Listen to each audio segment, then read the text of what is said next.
Hey guys, welcome back to low cortisol economics. Today we're going to talk about cross price elasticity of demand.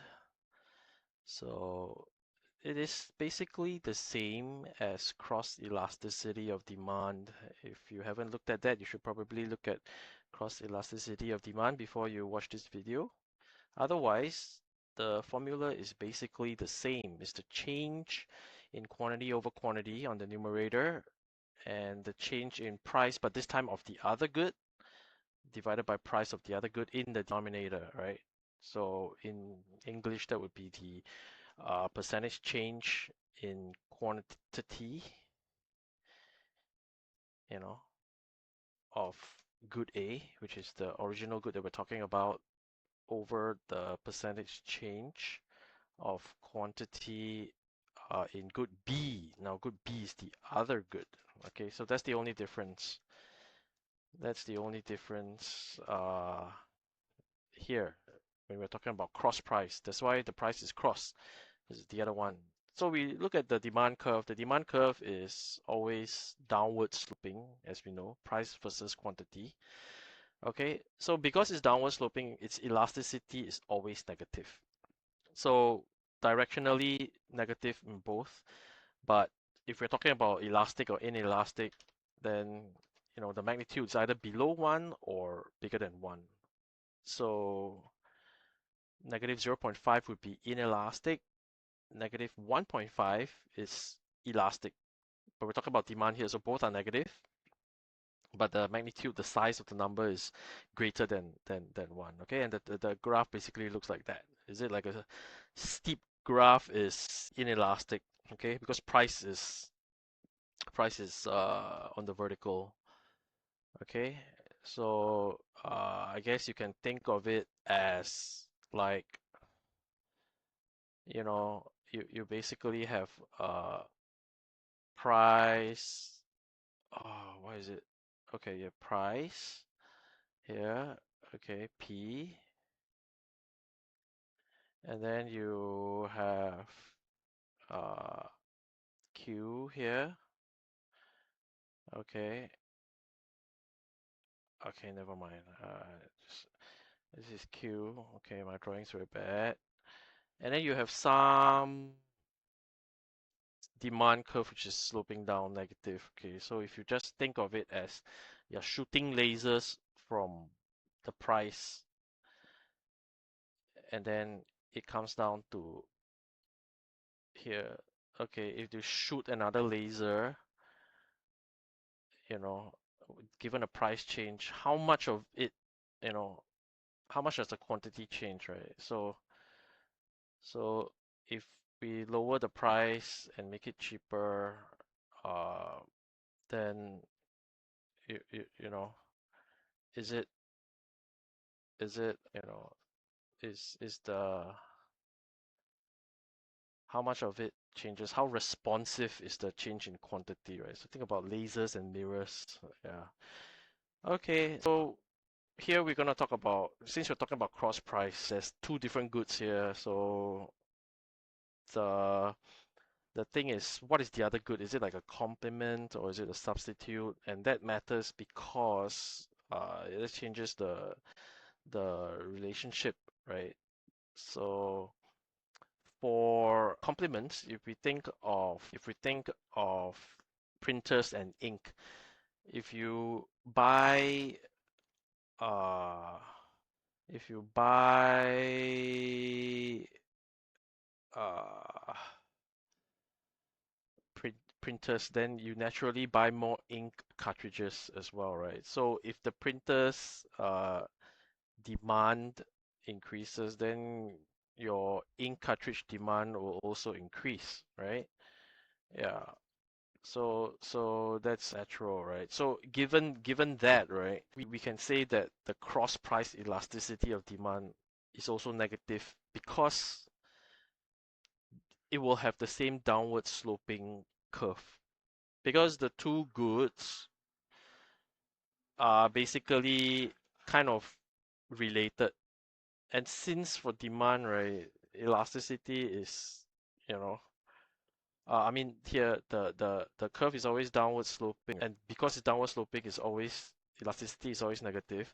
So therefore, the cross price elasticity of demand is also always going to be negative if it's a complement. So I'm just going to highlight that here. So that connection is uh, here.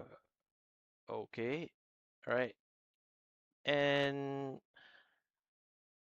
so I'm just going to draw some arrows to uh, show the connection from here to here, you know, and then for complements, the cross price elasticity of demand is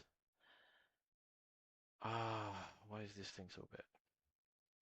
Okay, but anyway, yeah, you get the idea. What about if it were a uh the other good, right, is a substitute. So if you're talking about Coke and Pepsi, then you know the the cross price elasticity is going to be the other direction. So if we're talking about demand, then now the cross price elasticity, you know, of demand is going to become positive. Okay. Why? Because if you think about it, uh, we're talking about what is the response in quantity demanded of the other good, in this case a substitute, in response to you know uh price changes. So how much does the quantity demanded of Coke change in response to a price change of Pepsi? So if Pepsi, right, uh if Pepsi is going to increase their prices, the demand is going to drop, right? And if their demand drop, people will instead buy Coke. So then Coke demand will go up, right? So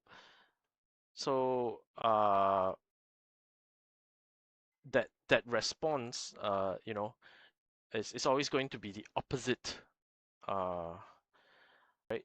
So for complements, it's you know it's always going to be the same as the demand curve's elasticity, but for substitutes, it's going to be the opposite. Uh, yeah, let me highlight this. Right, so elasticity is always going to be negative because it's always downward sloping, right? So now the relationship here is this for substitutes, the demand curve is actually upward sloping, right? So therefore you're gonna have like the cross price elasticity is going to be positive. Yeah, may take a little while to wrap your head around, but we can this time, yeah, we just want to make sure that here we're talking about, if we were always talking about the good A, right? It's very hard to write with the mouse, but then the price we're using cross price, so we're talking about the other good, which is B. Okay, so in this case, this is for complements in the chart above. But then for substitutes, it's going to look different, right? Because, okay, again, this is quantity here of A, which is let A be Coke lah, okay, and then let B be Pepsi. Something is wrong with the drawing. Okay. I don't know. Like, okay, this is the price of B, which is the other good, which is Pepsi.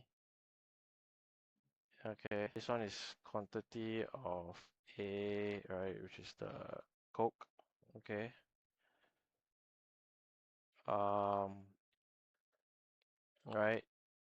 So this one is going to be upward sloping demand curve. Okay, Demand curve. Yeah. Okay, so it's not your typical demand curve when you're talking about the same good. Okay, it's like a cross price demand. Yeah, and so that's why the elasticity is always positive. The cross price elasticity. Okay, so this flipping, crossing, and all that, it may take a while to wrap your head around, but yeah, think about it. Reach out if you need some clarification. Yeah, thank you.